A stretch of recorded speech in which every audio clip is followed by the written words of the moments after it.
자, 안녕하십니까. 자, 양진석 세무사입니다.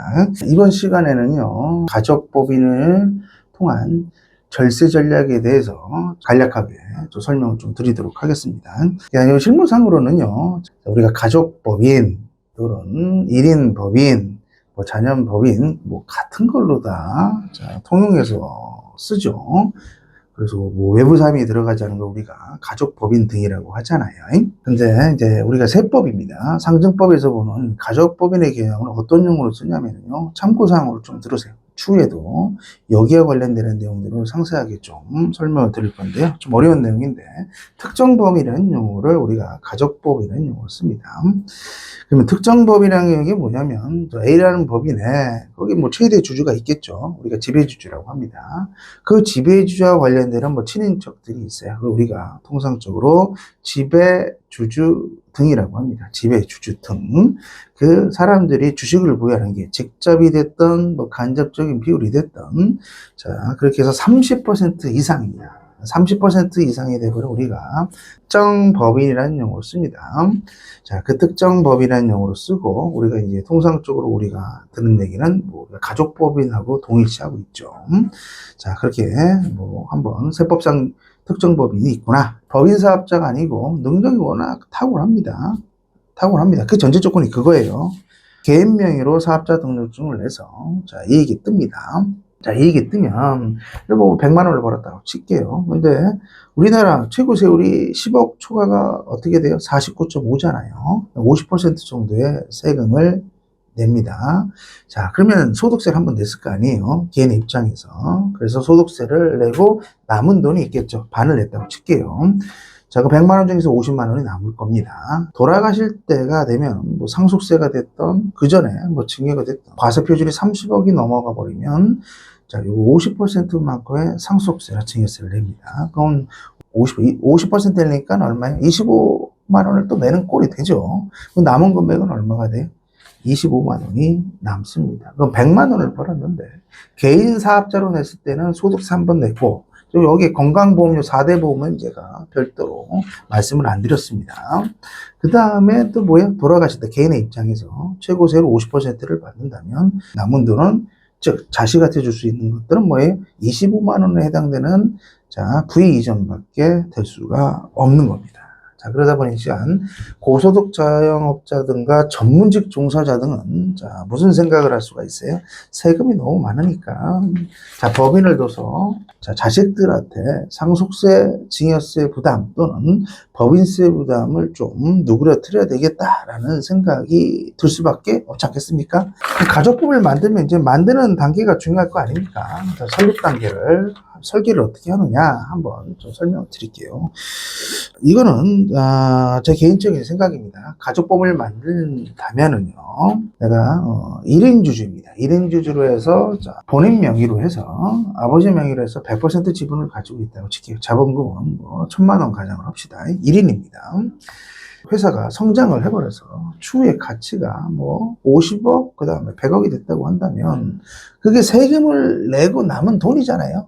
기업 가치가 100억 원이 되기도 하고 50억이 된다고 한다면 추후에 이거 어떻게 돼요? 이게 상속이 되거나 또 증여가 되거나 또는 제3자한테 양도를 할 경우에 어떤 문제가 되겠어요? 상속세, 증여세, 그 다음에 양도소득세 부담이 굉장히 커질 겁니다. 그래서 이게 개인적인 생각은요, 무조건요, 처음 중요한 게 뭐냐? 설립 당시에 주주 구성 비율입니다. 주주 구성 비율이에요. 부모가 설립을 하겠죠. 부가 됐던, 남편이 됐던, 엄마가 됐던, 아버지가 됐던 두 분 중에 한 분이 보통 대표이사를 할 겁니다. 지분 비율은요, 무조건입니다. 제 개인적인 생각은 지분이 부모님은 무조건 낮아야 돼요. 나이도 있고, 연령도 있고, 그 다음에 결국은 자녀들한테 혜택을 주는 거잖아요. 혜택을 주기 때문에 자녀의 비율 등이 최소 제가 80% 이상은 되지 않을까 그 생각이 듭니다. 그럼 미성년자도 주주가 될 수가 있나요? 주주가 될 수가 있습니다. 유학생도 됩니다. 단 처음부터 자본금을 세게 하면 안 되겠죠. 왜? 증여세 문제가 도래할 수가 있기 때문에 처음에 할 때는 자본금 무조건 슬림하게 가셔야 돼요. 그리고 미성년자 같은 경우에는 10년 통산해서 2천만 원이잖아요. 넘어가는 거는 5천만 원이 될 테니까 자본금은 무조건 슬림하게 하시고요.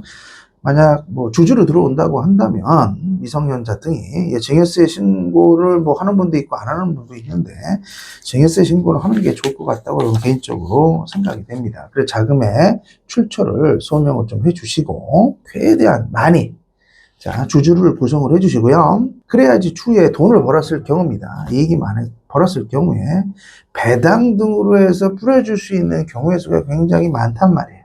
그래서 무조건 돈을 받고 회사가 가치가 넘길 것 같으면 잉여금을 줄여야 되니까 배당으로 빼는 게 중요한 부분을 차지할 것 같아요. 그래야지 돈이 쌓여야지 뭐 자녀 등 손자 손녀 포함해서 추후에 부동산 등을 구입할 때 자금 원천으로 사용할 수도 있을 거 아닙니까? 좀 그렇게 좀 생각을 하고 있고요.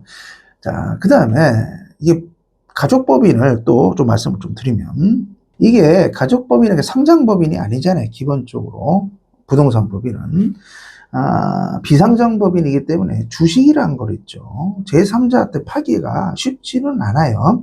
근데 상속이나 징계가 발생을 했을 때 올해 2025년도 6월 달부터는요. 기본적으로 기준시가가 국세청에서 평가를 할 때 15억 이상에 대해서는 강제로 해서 감정평가를 해라라고 나와버렸단 말이에요. 기존 우리가 비상장 주식 평가에 대한 가치가 확 올라갈 수밖에 없는 상태가 떠버렸어요. 그래서 제가 볼 때는 부모님이 가족법인이 다른 자영업을 통해서 수익 창출이 굉장히 크다 하면 그 법인은요 그냥 그 법인대로만 가세요. 부동산을 섞지 마시고. 그래서 주주의 구성을 포트폴리오를 깊게 짜시고요. 그 다음에 배당 등이나 이런 거, 급여 등으로 해서 잉여금이 쌓이지 않게끔 해서 돈을, 뭐 상속세 층에서 줄이는 방향으로 갈 수도 있고요. 그게 아니고 꼭, 너무너무 물건이에요. 수익형 부동산입니다. 주택을 사시면 안 됩니다. 법인으로는. 그래서 좋은 물건을 산다는 게 전제 조건이겠죠. 부동산, 법인. 즉 성실신고 법인이라고 합니다. 세법에서는 그런 법인을 만들어서 주주들한테 부의 이전을 하는 것도 좋은 방법이 될 거라고 생각을 합니다. 가족법인을 만드는데 제가 서두에 설명드린 대로 개인 사업자로 해서 너무 능력이 좋아서 소득세 내고 상속세 내서 아무것도 없고 나머지 남은 금액 있잖아요. 그거를 자식들 주느니 처음부터 돈이 있고 여유가 있다고 한다면 가족법인 등을 둬서 자식 등에게 배당 등을 통해서 부의 이전을 하는 건 굉장히 좋은 거라고 생각을 합니다. 근데 그 업종이 부동산도 있고 부동산 외 법인도 있다. 그래서 어떻게 포트폴리오를 짤지도 생각을 좀 해주시면 좋을 것 같고요. 가족법을 만들었다 이거예요. 이런 경우에 이제 조심해야 될 사항이 있어요. 주의될 사항이. 제일 많은 게 뭐냐? 법인이지 않습니까? 법인이다 보면은 첫 번째 스타트 칠게 몇 가지가 있는데요. 취득세 문제가 발생을 합니다. 보통 우리가 일반적인 취득세는 뭐 낮습니다. 근데 법인으로 주택 이외예요. 부동산 법인을 구입을 할 때는 통상적인 취득세 4.6보다는 더 큰 9.4%입니다. 그러니까 통상적으로 4.8%를 더 내는 꼴이 돼버립니다. 근데 금액 자체가 커버리면 부담이 엄청 될 수밖에 없습니다. 취득세 문제가 발생을 하고요. 그래서 이 취득세가 중과가 되는 게 첫 번째 문제가 되는데 법인으로 구입을 했을 때 이게 빠져나가는 방법이 몇 가지가 있어요. 첫 번째 제일 많이 쓰는 게 뭐냐면 과밀억제구역이 또 나왔어요. 법인이 본점입니다. 과밀억제구역에다가 이제 본점을 설립을 하고 그다음에 상업용 건물을 사는 거는 과밀억제구역에다가 사는 건 좋아요. 임대 목적으로만 사셔야 돼요. 거기다 뭐 지점을 산다거나 또는 사업 등을 한다거나 하면 또 똑같이 중과가 됩니다. 두 번째는 내가 사고자 하는 부동산 등이 과밀억제구역 밖에 부동산 등을 취득할 때 또 중과도 안 됩니다. 중과되는 건 전부 다 기본적으로 부동산이 과밀억제구역 내에 있어야지 중과가 되는 거예요. 그 다음에 5년이 지나고 과밀억제구역 내에다가 본점을 뒀지만 과밀억제구역 내 부동산을 5년이 지나면서도 취득을 했을 경우는 중과가 되지 않습니다. 세 가지예요. 밖에 본점을 두고 과밀억제구역 내 임대형 부동산만 구입을 했을 때. 두 번째, 본점이 과밀억제구역 내에 있지만 내가 사고자 하는 부동산 등이 과밀억제구역 밖에 있거나. 또 세 번째는 과밀억제구역 내에다가 본점을 뒀는데 5년이 지나서 추후에 과밀억제구역 내에 있는 부동산을 구입할 때는 그냥 기본적인 취득세만 적용이 됩니다. 제가 말씀드린 대로 자, 미성년자도 두 번째 자, 주주는 될 수가 있습니다. 단 말씀드린 대로 대출 등에 대한 문제가 발생할 수가 있으니까 상업용 건물 등을 취득을 할 때는 자, 상담을 은행에서 먼저 받으시고 대출 여력부터 자, 파악을 좀 해주시기 바랍니다. 그 다음 또 말씀드린 게 제가 아까 좀 취득세 중과하고 연관이 되는 건데요. 자, 본점을 갖다가 자, 과밀억제 구역 밖에 냈다고 페이퍼 컴퍼니가 된다거나 또는 공유 오피스 등을 둬서 본점만 두는 거예요. 껍데기만. 이런 경우 실질적으로 사업을 하는 게 아니지 않습니까? 이런 경우에는 혹시나 조사 등을 통해서 취득세를 다시 추징받고 중과가 될 수도 있으니까 이런 거는 좀 지양을 좀 해주시기 바라고요. 그다음에 페이퍼 컴퍼니 나오니까 또 여담으로 해서 요즘 많이 이슈가 되는 게 뭐예요? 1인 연애 계약사입니다. 조사를 받는 게 뭐냐면요. 사업장이 아파트예요. 본점 소재지가. 그리고 거기서 뭐예요? 직원도 없어요. 자, 가족이에요. 본인, 연예인 플러스 가족들이 거기다 전입을 해요. 전입을 하고 거기서 사는 거예요. 법인세 문제가 됐던 자, 요거는 비용으로 하진 않습니다. 업무무관 경비로 보기 때문에 법인세 중과가 되거나 또는 그 혜택을 받은 사람한테 소득세금으로 추징을 받을 수가 있으니까 실질적 사업을 통해서 사업을 하셔야지 법인세가 됐든 소득세가 됐든 취득세 중과 문제가 됐든 빠져나갈 수가 있습니다. 그래서 자, 이번 시간에는 가족법인과 관련이 돼서 절차 전략에서 약간 기본적인 설명을 좀 제가 좀 드렸고요. 감사했습니다.